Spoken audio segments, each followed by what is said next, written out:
Hi! So for today's video ay samahan nga ninyo ako na iayos itong mga artificial flower, dried flower na ginagawa kong flower bouquet. So ayan. So gamit itong pots na nabili ko. So dito natin ilalagay yung mga flowers. Well actually, hindi ko namamalayan. Ang dami ko na palang nabili na na-stock na mga flowers. Especially yung rose na malalaki. So, lahat po ng yan ay artificial flower lang. Hindi po ako makapag-avail ng fresh flower.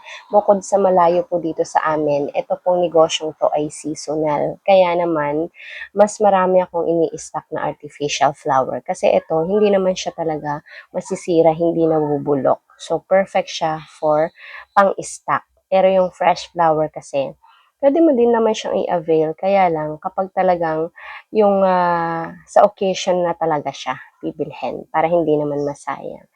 So, balik tayo. Ayun na nga. So, merong dalawang klase ng pots na nabili ko dyan. So, may big and small. Saktong-sakto nga lang yung big pots sa mga malalaking rose na nabili ko.